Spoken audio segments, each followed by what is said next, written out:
আমাৰ ৰাজ্যখনত বহু লোক মৃত্যুৰ মুখত পৰিছে আৰু তাৰ ভিতৰত কিছু শিশু পিতৃ আৰু মাতৃহীনো হোৱা আমি অত্যন্ত উৎকণ্ঠাৰে সৈতে লক্ষ্য কৰিছোঁ আৰু কিছু শিশুৰ পিতৃ মাতৃৰ বিয়োগ যদি আগতেও হৈছিলে বা যি গাৰ্জেনৰ তলত তেওঁলোক বৰ্তমান আছিলে বহুত ক্ষেত্ৰত সেই গাৰ্জেন সকলৰো মৃত্যু হোৱা দেখা গৈছে গতিকে এক প্ৰকাৰ ক'ব গ'লে কিছুমান শিশু দ্বিতীয়বাৰলৈ অনাথ হৈছে অহাকালি ভাৰতৰ প্ৰধানমন্ত্ৰী নৰেন্দ্ৰ মোদী ডাঙৰীয়াই তেওঁৰ কাৰ্যকালৰ 7টা গৌৰৱময় বৰ্ষ পাৰ কৰিব এই 7ম বৰ্ষপূৰ্তিৰ প্ৰাক মুহূৰ্তত এই অনাথ শিশু আৰু যুৱক যুৱতীসকলৰ কাৰণে লক্ষ্য কৰি আমাৰ ৰাজ্য চৰকাৰে মুখ্যমন্ত্ৰীৰ শিশু সেৱা আঁচনি মুখ্যমন্ত্ৰীৰ শিশু সেৱা স্কিম বুলি কৈছো আমি চিফ মিনিষ্টাৰ শিশু সেৱা স্কিম বাট অসমীয়াত হ'ব মুখ্যমন্ত্ৰীৰ শিশু সেৱা আঁচনি নামে এলানি কল্যাণমূলক আঁচনি ৰূপায়ণ কৰিবলৈ আমি সিদ্ধান্ত গ্ৰহণ কৰিছো এই আঁচনিৰ অধীনত যিসকল শিশুৰ পিতৃহাৰা মাতৃহাৰা বা ব্ৰেড আৰ্নিং অৰ্থাৎ কাৰোবাৰ যদি মাতৃ জীয়াই আছে কিন্তু পিতৃৰ মৃত্যু হৈছে বা পিতৃ জীয়াই আছে মাতৃৰ মৃত্যু হৈছে যিগৰাকীৰ ওপৰত তেওঁৰ গোটেই জীৱন ধাৰণ বা শিক্ষা গোটেইখিনি নিৰ্ভৰ কৰিছিল তেনেকুৱা শিশুলৈ আমি মাহত 3,500 টকা 3,500 টকাকৈ আমি আগবঢ়াম কেন্দ্ৰীয় চৰকাৰৰো এখন আঁচনি আছে য'ত 2,000 টকা পায় ইয়াত কিছু ৰেষ্ট্ৰিকচন আছে কিন্তু তথাপিতো 2,000 পায় য'ত য'ত প্ৰয়োজন আমি কেন্দ্ৰীয় চৰকাৰৰ আঁচনিখনৰো সহায় ল'ম কিন্তু মেকানিজমটো যিয়েই নহওক কিয় প্ৰত্যেকগৰাকী শিশুৱে মাহত 3,500 টকাৰ এটা বৃত্তি তেওঁলোকে নিৰন্তৰভাৱে শৈক্ষিক জীৱন শেষ হৈ কোনোবা এটা কামত হাত নিদিয়ালৈকে তেওঁলোকে লাভ কৰি থাকিব ইয়াৰ উপৰিও কিছুমান শিশু আছে যাৰ 10 বছৰৰ তলত হ'ব পাৰে বা এডলেচন ষ্টেজতো হ'ব পাৰে ইমিডিয়েট কোনো মানুহো নাই পৰিয়ালটোত চাবৰ কাৰণে পিতৃ মাতৃটো মৃত্যু হ'লেই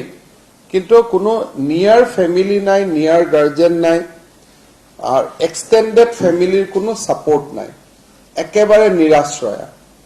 তেওঁলোকক আমি গোৱালপাৰাৰ সৈনিক স্কুলতে হওক বা কস্তুৰবা গান্ধী স্কুলতে হওক বা নবোদয় বিদ্যালয়তে হওক আমি যি ধৰণে পাৰো এই ছোৱালীসকলক বিশেষকৈ সৈনিক স্কুলত ছোৱালীৰ এডমিশন নাই কিন্তু নবোদয় বিদ্যালয়ত হয় বা আমাৰ কস্তুৰবা গান্ধীত হয় বা প্ৰাইভেট কোনোবা ভাল স্কুলত হলেও য'ত হোষ্টেল আছে তাতে আমি এই ছোৱালীসকলক শৈক্ষিক জীৱন শেষ নোহোৱালৈকে ৰাজ্য চৰকাৰে নিজৰ খৰচত তেওঁলোকক পঢ়া শুনাৰ ব্যৱস্থা কৰিব কস্তুৰবা গান্ধী স্কুলত হ'ব পাৰে নবোদয়ত হ'ব পাৰে বা আন যদি এই দুইটা জায়গাতে সুবিধাজনক নহয় য'ত প্ৰাইভেট স্কুল আছে কাৰোবাৰ হয়তো ইংলিশ মিডিয়ামৰ সমস্যা হ'ব কাৰোবাৰ অসমীয়া মিডিয়ামৰ সমস্যা হ'ব তেওঁলোকক যি ধৰণে বিচাৰে সেই ধৰণে এখন আৱাসিক বিদ্যালয়ত আমি তেওঁলোকক পঢ়ুৱাৰ ব্যৱস্থা কৰিম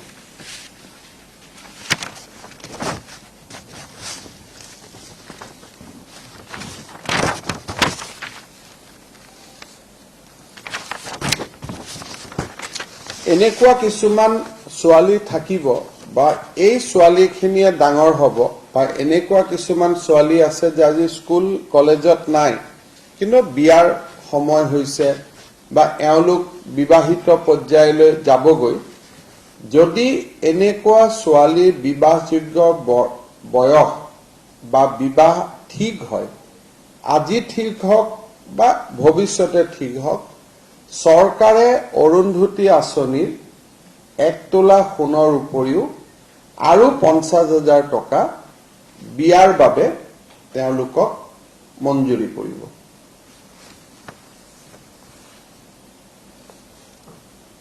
দ্বিতীয়তে আমাৰ পঞ্চমতে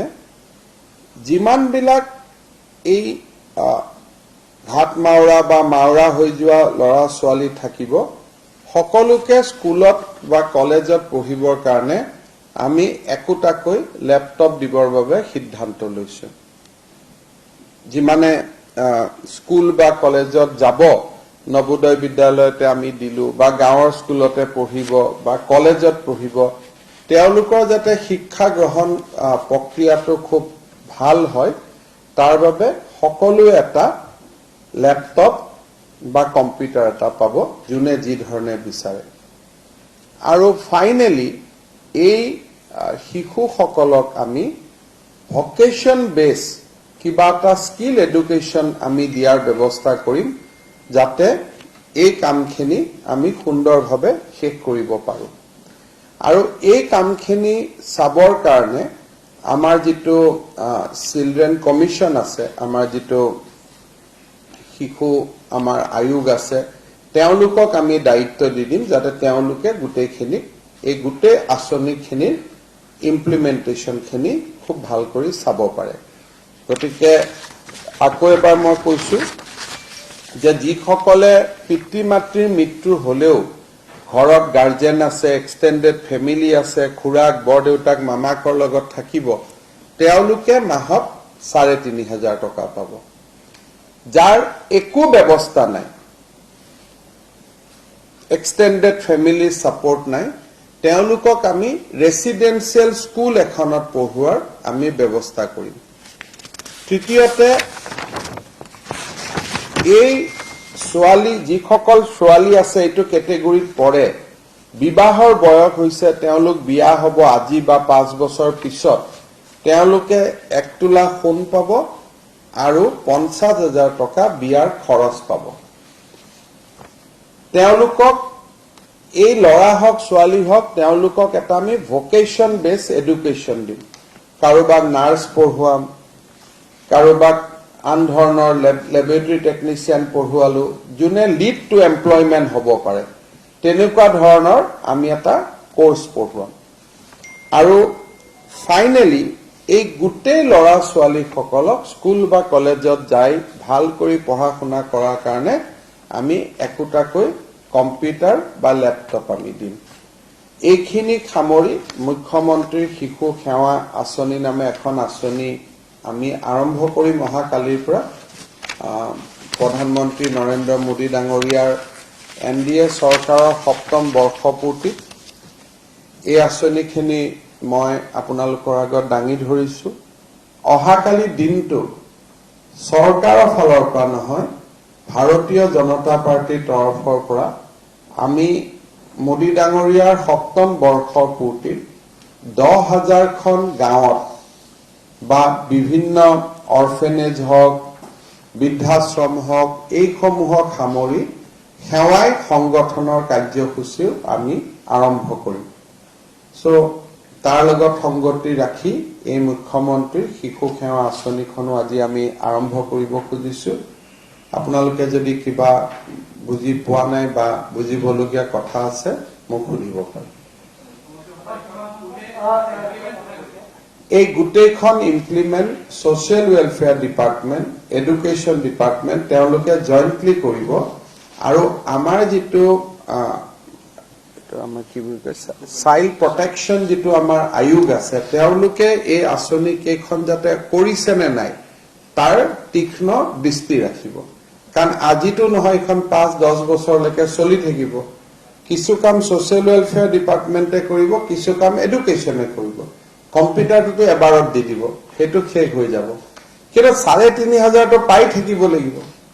গতিকে ছচিয়েল ৱেলফেয়াৰ ডিপাৰ্টমেণ্টে পুঁজিটো দিব, চাইল্ড প্ৰটেকশ্যন আয়োগে তাৰ প্ৰতি দৃষ্টি ৰাখিব। যেতিয়ালৈকে তেওঁলোকে এটা বৃত্তি গ্ৰহণ কৰাৰ বাবে উপযুক্ত হৈ নুঠে। যেনেকে মই কৈছো, ছোৱালী হলে একেবাৰে আমি নাৰ্ছ পঢ়ালো, মেডিকেল পঢ়ালো, ইঞ্জিনিয়াৰিং পঢ়ালো, যিমান দূৰলৈকে আমি পঢ়াব পাৰিলো আমি পঢ়ালো। এটা সময়ত তেওঁলোক এটা ভকেশ্যনেল এডুকেশ্যনৰ আমি কথা কৈছো, যাতে তেওঁলোকে নিজে উপাৰ্জন কৰিব পৰা হয় বা বিবাহ পাশত আবদ্ধ হয়। যিটোৱে হয়, বিবাহ পাশত আবদ্ধ হলেও এটা গ্ৰান্ট পালে আৰু তেওঁলোকে ইনকাম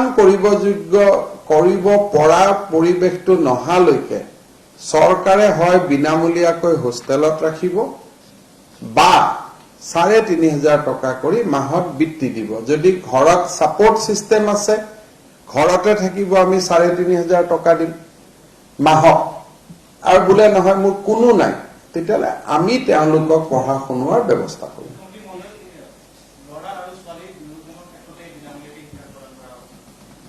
আমি ল'ৰা আৰু ছোৱালীৰ ক্ষেত্ৰত নহয়, বিনামূলীয়া শিক্ষাটো আমি ছোৱালীৰ নামত কৈছো, ল'ৰাক আমি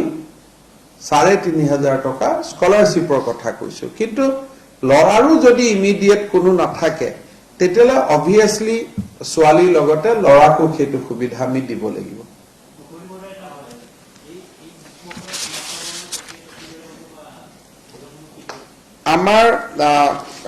আমাৰ অলৰেডি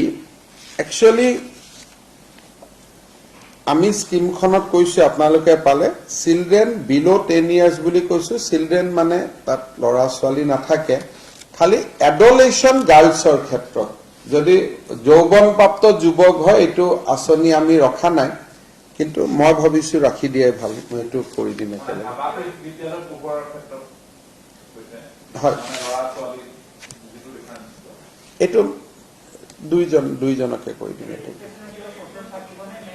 তেওঁলোকক ডিচি সকলে বিচাৰি উলিয়াব আৰু প্লাছ আমি অনলাইন ৰেজিষ্ট্ৰেশ্যন বা এপ্লিকেশ্যনৰ আমি সুবিধাও দি দিম। তেওঁলোকক চিনাক্ত কৰোঁতে ইমান অসুবিধা নহয়, কিয় কাৰণ বেছটো ইমান ডাঙৰ নহয়। ৩,০০০ বা ৪,০০০ মানুহৰ ভিতৰত, তাৰ ভিতৰততো আমি গোটেই কেইজনৰ কিছুমানটো আমি জানোৱেই যে অমুক ঢুকাইছে, তেওঁ ফেমিলি আছেই। গতিকে ডিচি সকলৰ প্ৰায় নখদৰ্পণতে আছে এইখিনি ব্যৱস্থা। চব এই শিশুসকলৰ কিমান শিশু আছে আমি সাৰ্ভে কৰা নাই। কিহৰ কাৰণে তেনেকুৱা, যিহেতু আজি আঁচনিখন আমি দিছো, পৰৱৰ্তী পৰ্যায়ত আমি সংখ্যাটো গম পাম আৰু এইটো আমি যিমানে সংখ্যা নহওক কিয় আমি সকলোকে এইটো কৰি দিম। APL BPL বুলি কোনো কথা নহয়।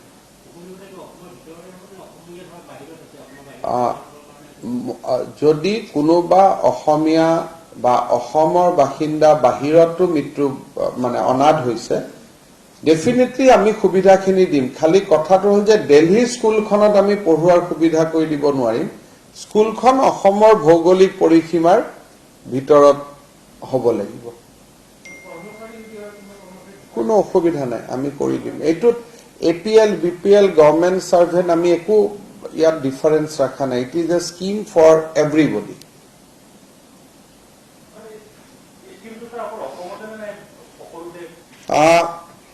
মই যিমান দূৰ জানো যে এই স্কিমটো যেতিয়া আমি কৰিছো, মই বাকী আমাৰ বিজেপি শাসিত ৰাজ্যবিলাকৰ লগতো অলপ আলাপ আলোচনা কৰি লৈছো। গতিকে বাকী লগত আলোচনা কৰা নাই, কিন্তু মই মণিপুৰতো পাতি লৈছো, অৰুণাচলতো পাতি লৈছো, যাতে এটা আমাৰ কমন এপ্ৰোচ হয়। কিন্তু এনেকুৱা নহয় যে দাড়ি কমা একে হ'ব, কৰবাত বেলেগ হ'ব, আমাৰ তাত বেলেগ হ'ব। কিন্তু মোটামুটি মই এবাৰ সুধি লৈছিলো যে এনেকুৱা আপোনালোকে কিবা স্কিম কৰিব নেকি, যদি কাৰণ কাৰোবাৰ যদি স্কিমখন বহুত ভাল হয়, আমাৰ অলপ ভাল নহয়। গতিকে তেনেকুৱা এভাৰেজ এটা মেইনটেইন কৰাৰ কাৰণে মই আমাৰ গোটেই কেইখন বিজেপি শাসিত ৰাজ্যৰ লগত পাতি লৈছিলো। কিন্তু এইটো একজেক্ট একে হ'ব বুলি কোনো কথা নাই, কাৰণ চবৰে পৰিৱেশ বেলেগ বেলেগ আছে। কোনোবাই হয়তো ৰেচিডেন্সিয়েল স্কুল ঠিকে কৰিব নোৱাৰিব, বহুত জাগাত ৰেসিডেন্সিয়েল স্কুল নাই গতিকে এই কাৰণে একে হ'ব বুলি কোনো কথা নাই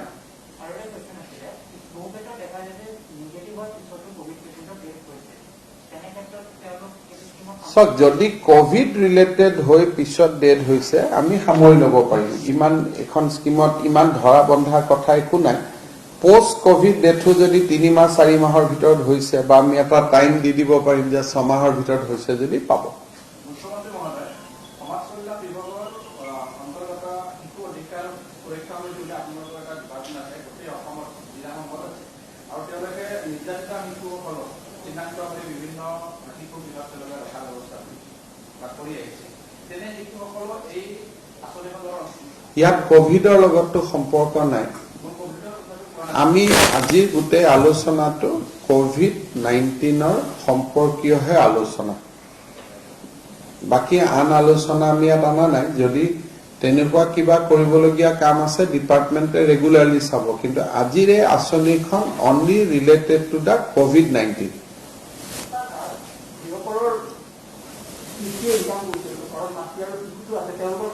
মই এইটো ক'লো নহয় যে ডিপেণ্ডেণ্ট যদি ব্ৰেড আৰ্নিং মানুহজন যদি ঢুকাইছে আমি এই সুবিধা কৰি দিম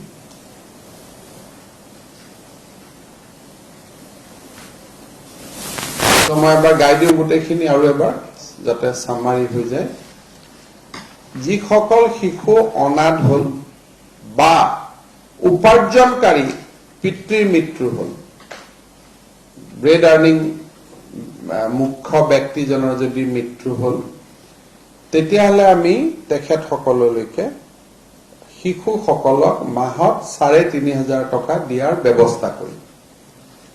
আৰু সেইটো যেতিয়ালৈকে তেখেতসকল বৃত্তিমূলক শিক্ষা বা আন ধৰণে নিয়োগ পাব পৰা এটা পৰ্যায়লৈকে নাযায়গৈ দ্বিতীয়তে যিসকল শিশু বা চেমনীয়া ছোৱালী বা ল'ৰা পিতৃৰ মৃত্যু হৈছে কিন্তু ঘৰতো থাকিবলগীয়া আজি আৰু অৱস্থা নাই খুৰাক নাই মামাক নাই ইমিডিয়েট যাৰ ৰিলেটিভ নাই তেওঁলোকক আমি ৩৫০০ টকাটো নিদিও তেওঁলোকক আমি পোনে পোনে কোনোবা এটা ভাল শিক্ষানুষ্ঠান এখনৰ হোষ্টেলত ৰাখি পঢ়ুৱাৰ আমি ব্যৱস্থা কৰিম ৩ নম্বৰ যদি ছোৱালী হয় ছোৱালীজনী বিবাহ উপযুক্ত বয়স হলে তাই বিয়াৰ বাবে ১ তোলা সোণ আৰু ৫০,০০০ টকাও চৰকাৰে যোগান ধৰিব ৩৫০০০ টকাৰ উপৰিও বা হোষ্টেলত থকাৰ উপৰিও প্ৰত্যেক এনে শিশুকে একোটাকৈ কম্পিউটাৰ বা লেপটপ দিয়া হ'ব পঞ্চমতে বা ষষ্ঠত প্ৰত্যেক গৰাকী শিশুকে এটা ভোকেশনাল এডুকেশ্যন চৰকাৰে নিজৰ কষ্টত দিব নাৰ্ছিং হ'ব পাৰে মেডিকেল হ'ব পাৰে ইঞ্জিনিয়াৰিং হ'ব পাৰে কম্পিউটাৰ হ'ব পাৰে আমি এটা নিজৰ কষ্টত দিম যাতে সেই ছোৱালী গৰাকীয়ে বা ল'ৰাটোৱে কিবা এটা উপাৰ্জন কৰ সক্ষম হৈ উঠে সো গতিকে এ টু জেড গোটেইখিনি সামৰি এই আঁচনিখন ঘোষণা কৰা হৈছে আৰু এই আঁচনিখনৰ নাম মুখ্যমন্ত্ৰীৰ শিশু সেৱা আঁচনি হিচাপে পৰিচিত হ'ব হ'ব কওকচোন মই খুব মনে দি আশা কৰিছো যে ৭ জুনলৈ কোভিড পৰিৱেশে কিছু খাম কাটিব গতিকে ৫ জুনলৈকে বৰ্তমানৰ আমাৰ ৰেষ্ট্ৰিকশন খিনি আছে ৫ তাৰিখে আমি এই বিষয়ে যদি কিবা ৰিলুক কৰিব পৰা পজিশন আহে ৫ তাৰিখেহে আপোনালোকে গম পাব কিন্তু মই ভাবো যে সামান্য আনলক প্ৰক্ৰিয়া ৭ তাৰিখে হ'ব পাৰে কিন্তু কমপ্লিট আনলক প্ৰক্ৰিয়া বা খুব দেখাকৈ আনলক প্ৰক্ৰিয়া ১৫ জুনৰ আগত অসমত সম্ভৱ হ'ব বুলি মই ভবা নাই কিন্তু মৃত্যুৰ সংখ্যাটো মই এটুকে কৈছো যে প্ৰথম যেতিয়া কোভিড হয় কেছ ধৰাত পৰিলেও মানুহৰ মৃত্যু নহয় এটা মৃত্যুটো মেচিউৰ্ড হ'বৰ কাৰণে 7 দিন লাগে প্ৰথম সময়ত কোভিড বাঢ়িছে কিন্তু মৃত্যু নাবাঢ়ে শেষৰ ফালে মৃত্যু বাঢ়ে সংখ্যাটো কমে কাৰণ হস্পিটালত বহুত পেচেণ্টে ষ্ট্ৰাগল কৰি থাকে 10 দিন 15 দিন এনেকুৱা ধৰণৰ কিন্তু কেছ যেতিয়া এবছলিউট নাম্বাৰত কমি যাব তেতিয়া ডেফিনেটলি মৃত্যুৰ সংখ্যাটো লাহে লাহে কমি যাব আৰু মই ভাবো যে মৃত্যুৰ সংখ্যাটো 2 এদিনৰ ভিতৰতে মেবি আনাদাৰ 5 to 6 ডেজৰ পৰা আপোনালোকে এটা নিম্নগামী হোৱা দেখা পাব ভেকচিনৰ নাটনি বুলি মই ঠিক নকওঁ আমি 1 লাখ ভেকচিন প্ৰতিদিনে দিয়াৰ আমাৰ ক্ষমতা আছে কিন্তু গোটেইখিনি ভেকচিন চাই মিলি পৰিবেশত এতিয়া আমি 60,000 পাৰ ডে দি আছো আৰু অসমত 40 লাখ ভেকচিন আমি প্ৰথম বা দ্বিতীয় ডোজ দিয়া ব্যক্তিয়ে 40 লাখ ক্ৰছ কৰিলে গুৱাহাটী মহানগৰীত 12 লাখ ব্যক্তিৰ ভিতৰত 5 লাখ লোকে ইতিমধ্যে ভেকচিন পালে গতিকে মই ভাবো যে আৰু অনাগত খুব 15-20 দিনৰ ভিতৰত আমাৰ এই সংখ্যাটো আৰু বাঢ়িব ভাৰত চৰকাৰে আমাক জনোৱা মতে মে আৰু জুনত মে মাহত প্ৰায় 7 কোটি ভেকচিন উৎপাদন হৈছে জুনত 8-9 কোটি হ'ব কিন্তু জুলাইত ভেকচিনৰ উৎপাদন দুগুণ হৈ যাব গতিকে মই ভাবো যে ভেকচিনটো খুব ইন্টেনসিফাই হ'ব জুনৰ শেষৰ ফালৰ পৰা জুলাই মাহত আৰু ডিসেম্বৰৰ ভিতৰত ভাৰতৰ প্ৰতিজন লোকে দুটাকৈ ডোজ ভেকচিন পাই যাব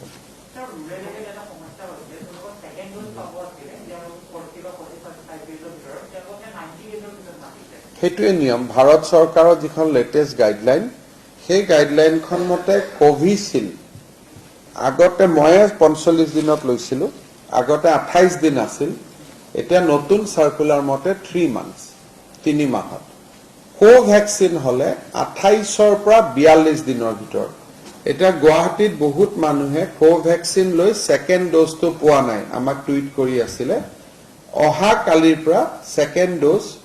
পাব কাৰণ আজি আমি 13,000 কোভ্যাক্সিন পাইছো গতিকে সেকেন্ড ডোজটো পোৱাৰ সংখ্যাটো বাঢ়িব কিন্তু মানুহে 28 দিনটো গন্তি কৰি সেকেন্ড ডোজ বিচাৰি আছে আসলত টাইম স্পানটো হৈছে 28 to 42 ডেজ তাৰ ভিতৰত ললে হয়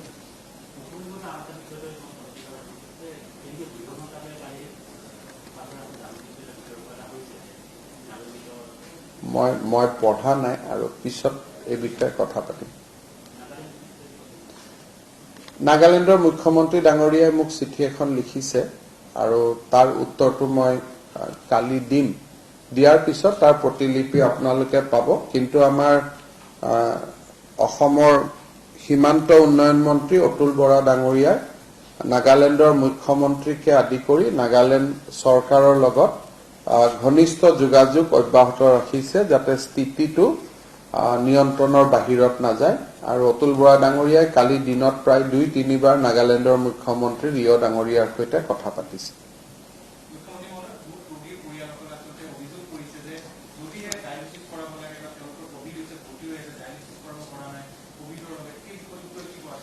সক আমাৰ মেডিকেল কলেজ কেখনতো ডায়ালিসিস হৈ আছে মইতো নিজেও গৈছো দেখিছো আৰু খালি এটাই কথা যে ডিস্ট্ৰিক্ট হস্পিটালত ডায়ালিসিস কৰিবৰ কাৰণে তেনেকুৱা আমাৰ সুবিধা নাই এতিয়া অলপ আমি কৈছো যে যত পাৰে কিন্তু মেডিকেল কলেজ 6খনত সেই সমস্যা হোৱা নাই আৰু আমি 3 তাৰিখে একেদিন আমাৰ কমিটিখনক মই কাম কৰিব দিছো 3 তাৰিখে আমি ব্যক্তিগত খণ্ডৰ হস্পিটালৰ ৰেট বিলাক ফিক্স কৰি দিম কালি আমি কমিটি এখন কৰি দিছো 3 দিন মই সময় দিছো ৰিপৰ্টটো দিয়াৰ কাৰণে গতিকে যোৱা কালি কমিটিখন হৈছে তেওঁলোকে কাম আৰম্ভ কৰিছে 2 তাৰিখে তেওঁলোকে ৰিপৰ্ট দিব আৰু আমি 3 তাৰিখৰ পৰা কাৰ্যকৰী হোৱাকৈ বা 4 তাৰিখ যি মই যোৱা অহা কালি মই দিল্লী যাম ঘূৰি আহিয়ে অলপমান কেবিনেটৰ লগত কথা পাতি পেলাই আমি প্ৰাইভেট হস্পিটালৰ নিৰীক্ষটো নিয়ন্ত্ৰণ কৰি দিম ব্যক্তিগত খণ্ডৰ যিসমূহ চিকিৎসালয় আছে তেওঁলোকৰ এনেকুৱা এটা অভিযোগ পোৱা গৈছে বা দিয়া হৈছে হিন্দু মুছলমান উল্টাতে মোটামুটি নম্বৰৰ ঘটাই নাই চব এটা কথা মই ক'ব নালাগে কথাটো হ'ল যে প্ৰাইভেট হস্পিটালত মানুহ গ'লে হাৰাশাস্তিৰ সন্মুখীন হয় সেইকাৰণে যোৱাবাৰ আমি প্ৰাইভেট হস্পিটালত যোৱাটো বন্ধ কৰি ৰাখিছিলোঁ এইটো ৰাইজৰ বিপুল দাবীতহে প্ৰাইভেট হস্পিটাল খুলি দিবলগীয়া হ'ল আমাৰ বিপদটো সেইখিনিতে আমি কৈছো প্ৰাইভেটত নাযাব কাৰণ তেওঁলোকে লুকাই চুৰ কৰি ক'ত কি কৰি থাকে বুজি পোৱা টান এতিয়া অহা বিশেষকৈ 8 জুনৰ পিছত গুৱাহাটীতটো আমাৰ জিএমচিটো হৈ যাব 200 আইচিইউ ডিআৰডিঅ হস্পিটালো ৰেডি হৈ যাব প্ৰাইভেট হস্পিটালতটো যোৱাৰ প্ৰয়োজন নাই তেওঁলোকে কিয় যায় ইন্সুৰেন্স আছে নহলে ONGC অইল ইণ্ডিয়া হয়তো ৰিইম্বাৰ্সমেন্ট কৰে বা কোম্পানীৰ স্কিম আছে তেওঁলোক ঠিক আছে কিন্তু যাৰ একো নাই তেওঁলোক প্ৰাইভেট হস্পিটালত যাব নালাগে কাৰণ জিএমচিত যিমান মেডিচিন আছে প্ৰাইভেটত নাই যোৱাকালি আমি এটা দৰৱ দিছো আমাৰ প্ৰাক্তন আমগুৰি সমষ্টিৰ বিধায়ক প্ৰদীপ হাজৰিকা ডাঙৰীয়াক যেটো ট্ৰাম্পে লৈছিলে এটো মানে এন্টিবডি ককটেল বুলি কয় সো যেটো আপোনালোকে জানে যে ট্ৰাম্পে লৈ যেটো 3 দিনত ভাল হৈ গৈছিল আৰু তেনেকুৱা ধৰণৰ মেডিচিনো জিএমচি বিভিন্ন সোৰ্সৰ পৰা ডোনেশন হিচাপে আহি আছে বহুত হাই কষ্ট মেডিচিন মই প্ৰদীপ হাজৰিকাৰ নামটো কলো আপোনালোকে চিনি পায় বুলি কিন্তু দুখীয়া মানুহ সমানে পাই আছে যে দুই এটা এনেকুৱা আমি ডোনেশন পাই থাকো প্ৰাইভেট হস্পিটালে নাপায় প্ৰাইভেট হস্পিটালে আমাৰ ওপৰত ডিপেন্ড কৰে অক্সিজেনৰ ওপৰতো আমাৰ ওপৰত ডিপেন্ডেন্ট ৰেমডিচিভিৰৰ ওপৰতো আমাৰ ওপৰত ডিপেন্ডেন্ট একো নাপালে আহি আমাৰ ওচৰ পাই যায় গতিকে মইতো নাভাবো যে যাৰ কোম্পানীৰ স্কিম আছে বা যাক কোনোবা ইন্সুৰেন্সে ফুললি ৰিটাৰ্ণ কৰে তেনেকুৱা মানুহ নহলে দুখীয়া মানুহ বা মধ্যবিত্ত মানুহ নাৰ্ছিং হোমত যোৱাৰ প্ৰয়োজন নাই ধৰক আমাৰ যোৱাকালি ৰিপুন বৰা ডাঙৰীয়া আছে তেওঁতো ডাইৰেক্টলি গুৱাহাটীত মেডিকেলত আহিছে বা প্ৰদীপ হাজৰিকাৰ বেমাৰ হৈছে ডাইৰেক্টলি গুৱাহাটী মেডিকেলত আহিছে গতিকে নাৰ্ছিং হোমতো চিকিৎসাটো আপোনালোকেও গৈ চাব নোৱাৰে ভিতৰলৈকে কেমেৰাটো নিব নোৱাৰে জিএমচিটো কেমেৰাটো নিব পাৰে বেয়া কাম কৰিলে অন্তত গম পায় সেইকাৰণে মই ভাবো যে 7-8 জুনৰ পিছত ৰাইজে বহুত বেছি প্ৰাইভেট নাৰ্ছিং হোমত যোৱা এটলিষ্ট গুৱাহাটীত প্ৰয়োজন নাই সব কোভিডত গভৰ্ণমেণ্ট চিকিৎসা লবলৈ দিল্লীৰ পৰা এয়াৰ এম্বুলেন্স লৈ অসমত আহিছে গতিকে ইয়াত অপপ্ৰচাৰৰ কোনো থলে নাই যিমানখিনি ভাল ট্ৰিটমেন্ট হৈ আছে কিমান পেশেন্ট ভাল পাই ঘৰত গৈ আছে ডেইলি পোস্ট কোভিড তো বেলেগ বস্তু যে কোভিড ভাল হল তাৰ পিছত কোনোবাই নাৰ্ছিং হোমত যাব খুজে কবলগে একো নাই কিন্তু কোভিডৰ ট্ৰিটমেন্টত এটলিষ্ট জিএমচি বা আমাৰ মেডিকেল কলেজখিনিয়ে যিমান ভাল কাম কৰি আছে ভাৰতৰ কোনখন হস্পিটালে ইমান ভাল কাম কৰি আছে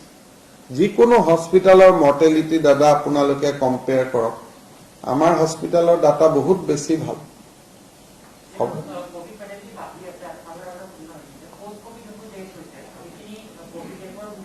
সেইখিনি নপৰে কোভিড নিগেটিভ হৈ যোৱাৰ পিছত আৰু তেওঁলোক কোভিড ডেথত ইনক্লুড নহয়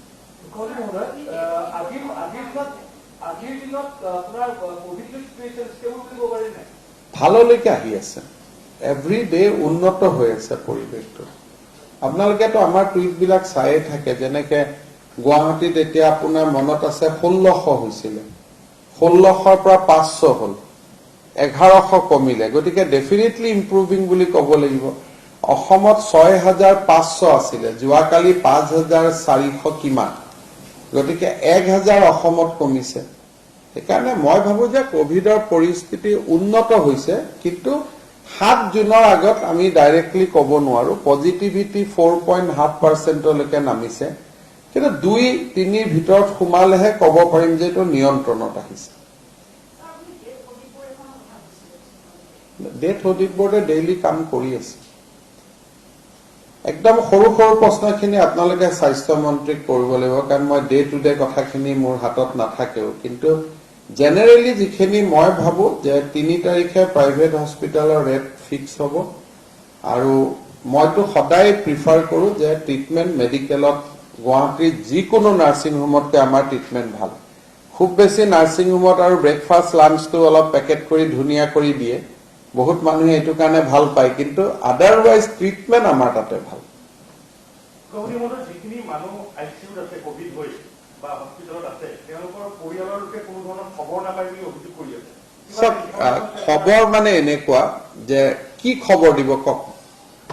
সবৰ হাততে যিমান গৰাকী ICUৰ পেচেণ্ট আছে মইতো নিজে গৈ দেখো যে মোবাইলত কথা পাতিয়ে থাকে সবৰ হাতত মোবাইল আছে বাকি যিসকলে ফোন কৰিব নোৱাৰে কথা পাতিব নোৱাৰে আপোনালোকে ধৰি ল'ব যে তেওঁ ইনটিউবেশন হৈ আছে ডক্টৰে জেনেৰেলি কয় যে ইনটিউবেশনত আছে কিন্তু এজন ডক্টৰে বেয়া কথা এটা গাৰ্জেনক কিমান কৈ থাকিব বাকিটো খবৰ দিবলগীয়া একো কথা নাথাকে যে আপোনাৰ পেচেণ্ট গৰাকী ইনটিউবেশন হৈ আছে ডক্টৰ এজনে মনত দুখ লগা কথা কৈ থাকিব বেয়া পায় সেইকাৰণে ভাল হলে ভাল পায় তথাপিতো এটা পৰামৰ্শ আহিছে যে পিআৰও এজন দিব পাৰি নেকি যাত গাৰ্জেনে আহিলে এটলিষ্ট কিছুমান বুজা গাৰ্জেন আছে বুজি পাব যে আপোনাৰ SPO 72 আছে 80 আছে গতিকে আমি গোটেইখিনি মেডিকেল কলেজতে এটা টুইটাৰৰ ব্যৱস্থা কৰিছো টুইট কৰিলে তেওঁলোকে ৰিপ্লাই দি দিয়ে কিন্তু মই হিউম্যানলিও এজন পিআৰও এজন দিবৰ কাৰণে তেওঁলোকক কৈছো যে এজন পিআৰও দি দিয়ক ফোন কৰিব লগে লগে উত্তৰটো দিব নোৱাৰিলেও 2 ঘণ্টা পিছত কল বেক কৰি তেওঁলোকক জনাই দিব কিন্তু এনে আমাৰ মেডিকেলতো মই দেখো সব তলত থাকে ICUৰ তলত কথা সুধিয়ে থাকে ৰুমটোত আপোনালোকেতো মোৰ লগত গলে দেখা পায় মিনিট খবৰ লৈ কাৰণ মুকে ফোন কৰি থাকে নহয় যে সিৰিয়াস হৈ গল যোৱা পৰখি ছোৱালী এজনী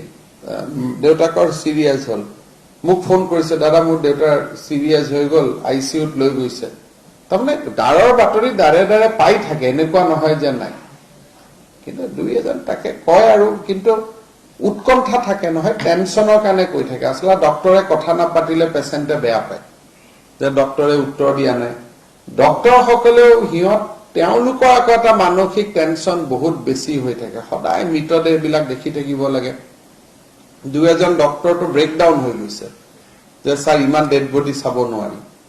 গতিকে এটাটো সকলোৱে জানে যে খুব দুখৰ আৰু খুব কষ্টৰ মাহ এটা সকলোৱে পাৰ কৰিছে যোনটো ভাল হওক তাকে আশা কৰিছো